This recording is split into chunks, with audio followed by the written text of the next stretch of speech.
Assalamualaikum warahmatullahi wabarakatuh.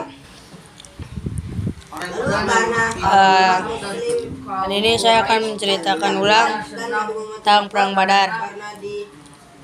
Nama Nabi Muhammad SAW mendapat wahyu di Gua Hiro berupa surat Al-Alaq dari ayat 1 sampai 5. Lalu Nabi memberitahu kepada istrinya dan istri mempercayainya. Lalu istrinya beriman.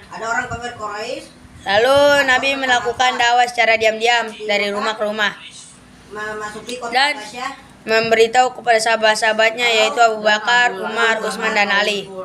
Setelah melakukan dakwah secara diam-diam, Nabi berhasil mengumpulkan puluhan orang.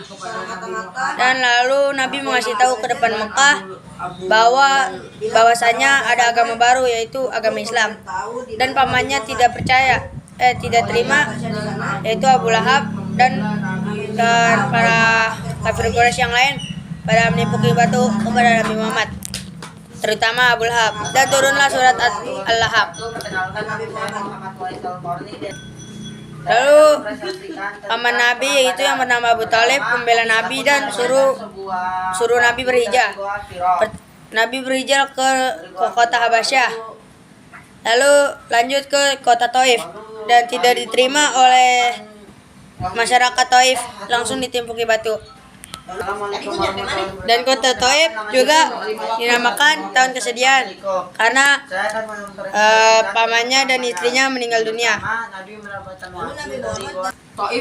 Lalu Nabi melakukan perjalanan yang dinamakan Isra Mi'raj dan muncullah sholat 5 waktu. Setelah itu Nabi pergi ke Madinah untuk membuat masjid pertamanya yaitu Masjid Quba. Lanjut membuat masjid kedua yaitu Masjid Jum'ah untuk memperingati sholat Jumat. Lalu Nabi pergi untuk membuat masjid ketiga yaitu Masjid Nabawi. Setelah Abu Thalib meninggal dunia, lalu Abu Lahab menjadi petinggi Quraisy. Lalu Abu Lahab memboikot makanan yang melewati jalur. Udah berapa? 2 menit. 1 menit ini. Yang melewati jalur Madinah. Itu lewat. Lalu ada satu orang kafir Quraisy yaitu yang bernama Abu Sufyan ingin berdagang dan melewati jalur Madinah, lalu dihadang oleh kaum Islam. Setelah sekian lama, Abu Jahal kesal dan Abu Sufyan juga kesal. Lalu di situ Abu Jahal tidak terima karena mendapat kerugian yang sangat besar.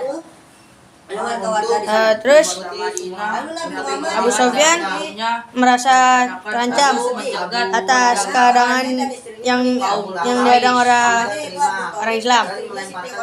Lalu ada satu orang melapor ke petinggi kafir Quraisy dan bilang muslim ingin perang. Lalu Abu Jahal udah terlalu kesal dan lalu Abu Jahal mempersiapkan mengumpulkan orang berupa 1.300 orang. Lalu bersiap untuk perang. Dan Abu Jahal dan 1.000 orang berangkat ke Madinah untuk berperang. Tapi setelah sampai Madinah, Abu Sufyan sudah selamat. Lalu 300 orang kafir Quraisy pulang, tidak mengikutinya, dan sisa 1.000 orang. Ini oleh Abu Thalib. Lalu Nabi mengirim mata-mata. Lalu Pergi ke kota mana? kafir Quraisy juga mengirim mata-mata dan mengetahui bahwa kaum muslimin 300 orang dan kaum Quraisy 1.000 orang. Dan Nabi dan kaum-kaumnya berangkat ke 2 himpitan gunung. Setelah itu pada baris. Terus habis itu pada perang. Dan posisi perangnya yang depan para petombak, yang barisan posisi posisi perang orang muslim. Yang barisan depan para petombak, barisan kedua pada pemanah, barisan ketiga yang megang pedang. Lalu berperang. Nabi melakukan strategi ini agar kafir Quraisy capek duluan. Lalu setelah itu duet. Terus abis itu menang. Assalamualaikum warahmatullahi wabarakatuh. Perkenalkan, nama saya Muhammad Agil Alkoni. Saya akan menceritakan ulang tentang perang Uhud. Tak terima kekalahan di perang Badar, pemimpin petinggi Quraisy sekaligus pemimpin Bani Quraisy meninggal dunia. Ada beberapa riwayat yang menceritakan meninggalnya Abu Lahab. Pertama, dengan mengalami penyakit kusta hingga mayatnya busuk. Yang kedua, mengalami pendarahan otak. Yang ketiga, tabrakan dengan istri sendiri hingga meninggal dunia.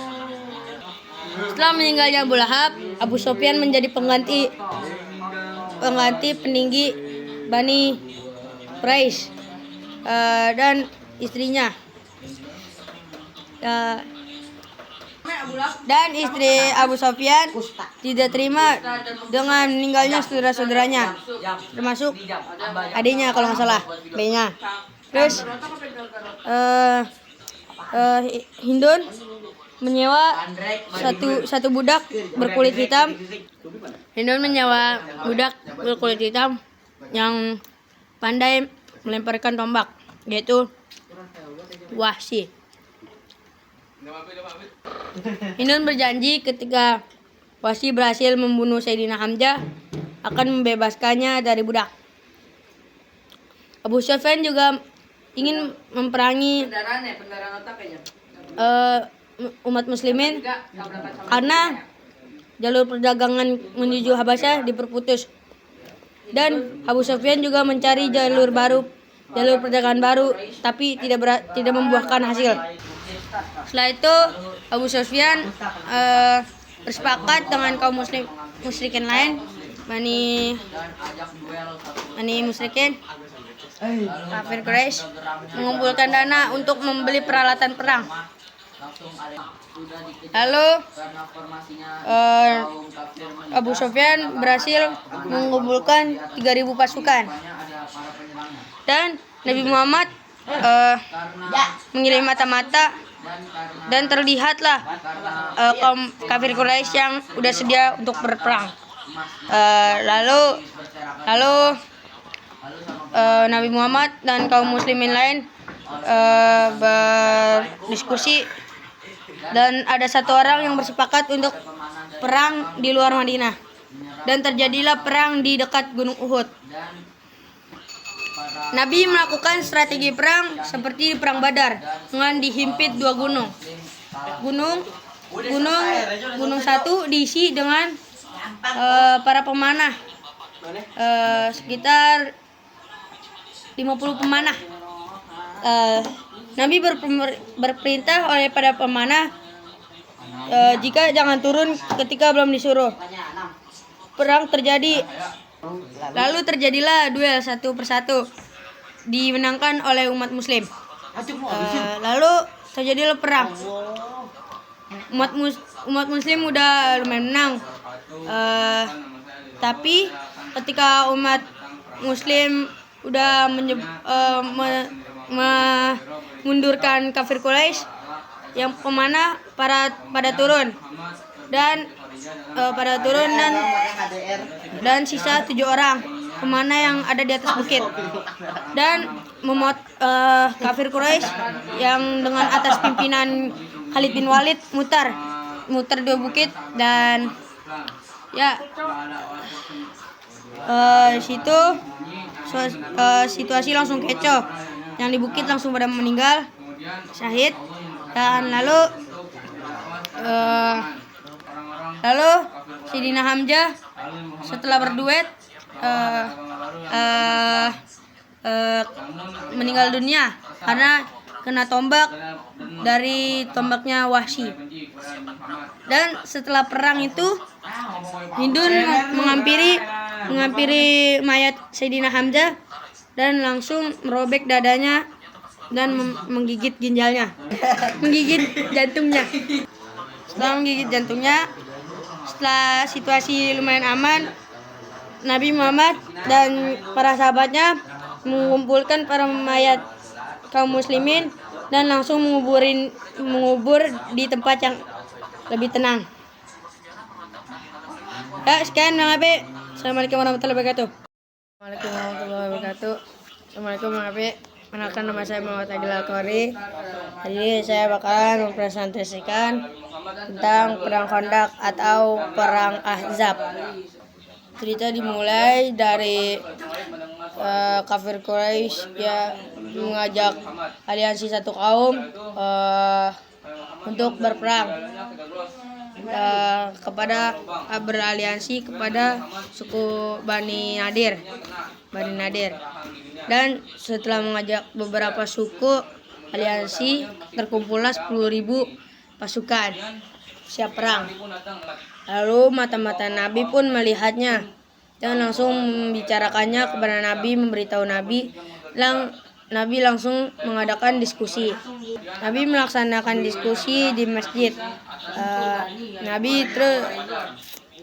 Terus Nabi membuka pendapat. Ada orang yang mengasih pendapat untuk perang dengan taktik membuat parit. Parit itu berkedalaman 3 meter dan berlebar 7 meter. Yang parit itu disetting untuk tidak bisa dilewati atau dilompati atau sama kuda. Nabi pun juga berhasil mengumpulkan 3.000 orang. Nabi membagi kelompok untuk menggali parit itu. Satu kelompok 10 orang yang menggali. Satu kelompok itu 20 meter. Daerah perang kaum muslimin juga terdukung karena terhimpit lava dan terhimpit kebun kurma yang sangat besar. Lalu setelah membuat sumur, kaum Quraisy pun datang dan mencoba untuk melompati, tapi dihujani dengan kaum muslimin dengan panah. Karena dihujani panah, kafir Quraisy pun mundur. Kafir Quraisy memikirkan rencana lagi. Lalu kafir Quraisy mengetahui bahwa ada satu bani lagi, ada satu kaum yang berada di Madinah, yaitu Bani Quraisyah. Lalu saat malam Huyai mengajak Bani Quraisyah untuk beraliansi. Lalu setelah Huyai sampai di benteng Quraisyah dibukakan. Pertama tidak dibukakan karena Huyai beralasan untuk minta makan dan mengatakan Bani Quraisyah pelit. Dan lalu mata-mata muslimin melihatnya dan langsung memberitahu ke Nabi. Lalu setelah Nabi tahu, kaum muslimin yang masuk ke benteng yang berisi di dalam benteng itu berisi wanita-wanita dan para anak kecil. Makan di rumah Jabir. Kaum Quraisyah lalu mengecek dan ada satu orang kaum Quraisyah yang berhasil menaiki benteng itu. Lalu ada satu wanita yang memakai baju perang laki-laki lalu mentebas leher kaum Quraisyah itu. Dan kaum Quraisyah yang lain pada takut dan langsung masuk ke bentengnya. Ada satu orang kafir Quraisy yang tidak kena angin, nggak ada hujan, nggak ada angin, nggak ada hujan, tiba-tiba ingin masuk ke dalam Islam dan langsung bersyahadat di depan Nabi. Lalu Nabi meminta untuk menghasut kaum Quraisyah, lalu dia menyetujuinya. Lalu setelah Nuaim yang tadi yang menghasut kaum Bani Quraisyah, setelah ngasih tahu ke Abu Sufyan bahwa kaum Bani Quraisyah sudah beraliansi lagi dengan kaum Muslim. Bir. Dan Ikrimah datang ke kaum Quraisy. Lalu kaum Quraisy mutu jaminan 10 pasukan perang. Lalu Ikrimah balik ke kafir Quraisy yang lain. Lalu Abu Sufyan turun tangan untuk bilang lagi ke kaum Quraisy. Jawabannya tetap sama, karena kaum Quraisy meminta 10 tahanan perang. Lalu ada kaum kafir Quraisy yang pimpin Ikrimah bukan kafir Quraisy beride untuk menghitungkan kaki kuda agar sumur jadi dangkal dan bisa dilewati oleh kuda. Lalu satu kelompok kafir Quraisy yang berisi beberapa orang lompati sumur itu. Salah satunya ada Ammar bin Wud. Ammar bin Wud menantang kaum muslimin untuk berduel. 3 kali dia menantang dan Ali ingin berduel dengannya. Lalu saat berduel, saking dahsyatnya abu-abu menutupi duel mereka berdua. Dan tiba-tiba nggak tahu kenapa Allah mengasih mukjizat, Ali sudah menginjak dada si Ammar bin Wud. Lalu Ali mengajak Ammar untuk masuk Islam. Ammar tapi meludahi mukanya Ali. Dan Ammar tidak mau. Ammar maunya terus Ali suruh balik ke kaumnya. Lalu Ammar nggak mau karena dia bertujuan untuk mati atau menang. Dan lalu Ammar bin Wud mengambil pedangnya lagi dan lanjut berduel. Tapi naas Ammar bin Wud ditebas lehernya dengan Ali. Lalu pasukan Ammar bin Wud mundur. Lalu pasukan yang dipimpin oleh Khalid bin Walid melompati parit lalu berperang sengit. Setelah itu setelah peperangan sengit, kaum Khalid bin Walid pun mundur karena merasa kalah. Setelah perangan itu terjadilah angin topan yang sangat besar yang menerbangkan kem-kem kafir Quraisy. Lalu Abu Sufyan setelah angin topan reda, Abu Sufyan menyuruh untuk kembali ke Mekah. Dan sekian cerita perang Khandaq, presentasi perang Khandaq dari saya. Wassalamualaikum warahmatullahi wabarakatuh. Terima kasih.